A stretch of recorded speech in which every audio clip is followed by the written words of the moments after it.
ಭಟ್ಕಳದಲ್ಲಿ July 12ರಂದು ನಡೆಯುವ ರಾಷ್ಟ್ರೀಯ ಬೃಹತ್ ಲೋಕ್ ಅದಾಲತ್ನಲ್ಲಿ ರಾಜಿಯಾಗಬಹುದಾದ ಸಿವಿಲ್ ಮತ್ತು ಕ್ರಿಮಿನಲ್ ಪ್ರಕರಣಗಳನ್ನು ಅತಿ ಹೆಚ್ಚು ಸಂಖ್ಯೆಯಲ್ಲಿ ಇತ್ಯರ್ಥಪಡಿಸುವ ಗುರಿ ಹೊಂದಲಾಗಿದೆ ಎಂದು ತಾಲೂಕು ಕಾನೂನು ಸೇವಾ ಸಮಿತಿಯ ಅಧ್ಯಕ್ಷ ಹಾಗೂ ಹಿರಿಯ ಶ್ರೇಣಿಯ ಸಿವಿಲ್ ನ್ಯಾಯಾಧೀಶ ಕಾಂತಕುರಣಿ ಹೇಳಿದರು.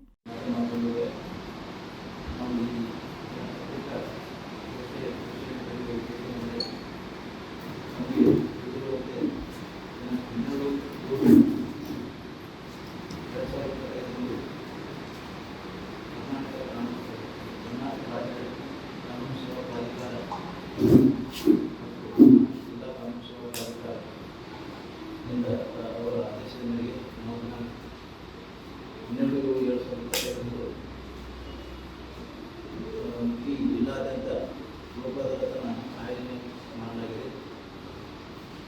ಈ ಲೋಕ ಅದಾಲತ್ನ ಮುಖ್ಯ ಉದ್ದೇಶ ಏನಂದರೆ ಜನರಿಗೆ ಈ ಲೋಕ ಅದಾಲತ್ ಮಾಡಿರುವುದು ಸಾರ್ವಜನಿಕರಿಗೆ ಒಳ್ಳೆಯದಕ್ಕಾಗಿ ಮತ್ತು ಸ್ಪೆಷಲಿ ಕಕ್ಷಿದಾರರಿಗೆ ಇದರಿಂದ ಬಹಳಷ್ಟು ಅನುಕೂಲಗಳಾಗುತ್ತವೆ.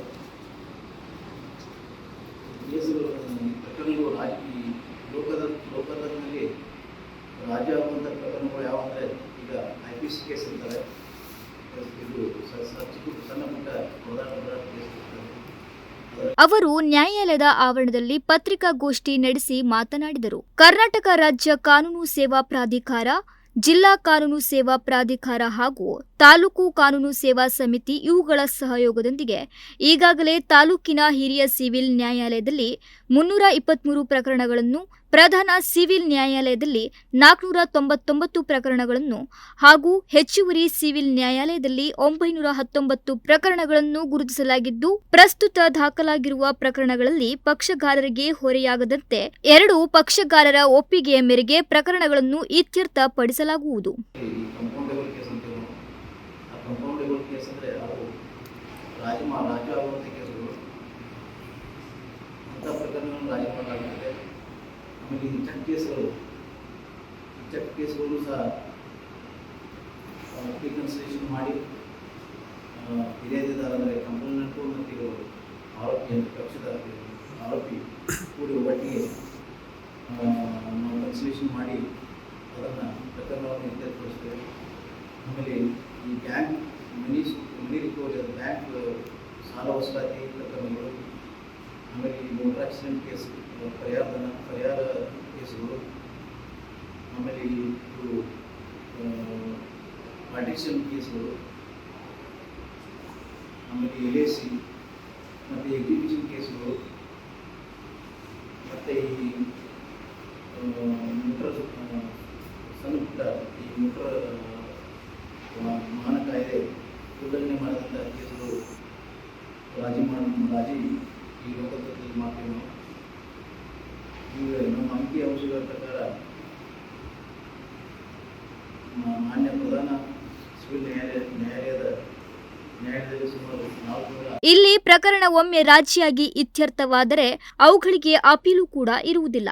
ಮತ್ತೆ ರಾಜಿ ಸಂಧಾನದ ಮೂಲಕ ಪ್ರಕರಣ ಇತ್ಯರ್ಥವಾಗುವುದರಿಂದ ಪರಸ್ಪರ ಪಕ್ಷಗಾರರಲ್ಲಿನ ಸ್ನೇಹ ಹಾಗೆಯೇ ಉಳಿಯುತ್ತದೆ ಎಂದು ಅವರು ಈಗಾಗಲೇ ಹಲವಾರು ಪಕ್ಷಗಾರರು, ವಕೀಲರು ಪ್ರಕರಣಗಳನ್ನು ರಾಜಿಯಾಗತಕ್ಕವು ಎಂದು ಗುರುತಿಸಲಾಗಿದ್ದು, ಅವುಗಳ ಸಂಖ್ಯೆ ಇನ್ನೂ ಹೆಚ್ಚುವ ಸಾಧ್ಯತೆ ಇದೆ ಎಂದರು.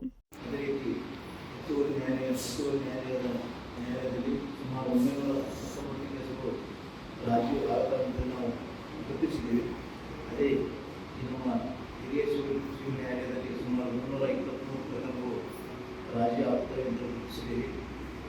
ಸೊ ಈ ಲೋಕಾದಾಲತ್ನಿಂದ ಸಾರ್ವಜನಿಕರಿಗೆ ಮತ್ತು ಕಕ್ಷಿದಾರರಿಗೆ ಸಾಕಷ್ಟು ಉಪಯೋಗಗಳಿದೆ. ಉಪಯೋಗ ಏನಂದರೆ, ಒಂದು, ನಮಗೆ ಕಕ್ಷಿದಾರರಿಗೆ ಸಮಯ ಉಳಿತಾಯ ಆಗುತ್ತೆ, ಹಣ ಉಳಿತಾಯ ಆಗುತ್ತೆ, ಮತ್ತು ಇದು ಕೋರ್ಟ್ನಲ್ಲಿರುವಂಥ ಬರ್ಡನ್, ಕೋರ್ಟಿಗೆ ಇರುವಂಥ ಒಂದು ಒತ್ತಡ ಕಡಿಮೆ ಆಗುತ್ತೆ. ಆಮೇಲೆ ಈ ರಾಜಿ ಮಾಡುವಂಥ ಕೇಸುಗಳಲ್ಲಿ ನ್ಯಾಯಾಲಯಕ್ಕೆ ಏನಾದರೂ ಫೀ ಕಟ್ಟಿರ್ತಾರಲ್ಲ, ಎಲ್ಲ ಸಂಪೂರ್ಣವಾದ ಫೀಯನ್ನು ನಾವು ಅವರಿಗೆ ರಿಫಂಡ್ ಮಾಡ್ತೀವಿ. ಅಂದರೆ ಅವರು ಫೀ ಕಟ್ಟಿರೋ ಫೀ ಅಂತ ರಿಫಂಡ್ ಮಾಡ್ತೀವಿ. ಸೊ ನಾವು ನಮ್ಮ ತಾಲೂಕು ಸೇವಾ ಸಮಿತಿ ವತಿಯಿಂದ ನಿಮ್ಮ ಮೂಲಕ ಸಾರ್ವಜನಿಕರಿಗೆ ಮತ್ತು ಪಕ್ಷಗಾರರಿಗೆ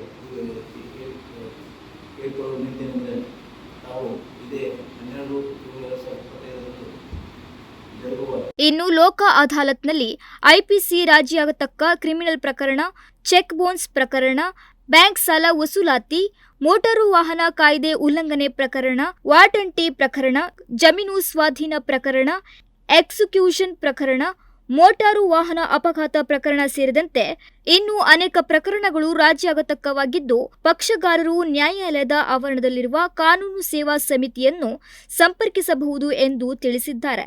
ಸಮಾಜದಲ್ಲಿ ಒಂದು ಸಂಬಂಧನ ಗಟ್ಟಿ ಮಾಡ್ಕೊಂಡು ಹೋಗ್ತಾರೆ. ಇಲ್ಲಾಂದರೆ ಅದೇ ಕೇಸಲ್ಲಿ ಕೇಸ್ ಅಪೀಲ್ ಮಾಡ್ಕೊಂಡು ಹೋದಂದರೆ ಅದು ಹಾಗೆ ಬೆಳಗುತ್ತಾ ಹೋಗುತ್ತೆ.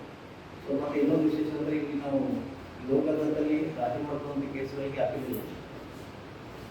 ಅಪೀಲ್ ಮಾಡಲಿಕ್ಕೆ ಅವಕಾಶ ಇದೆ. ಸೊ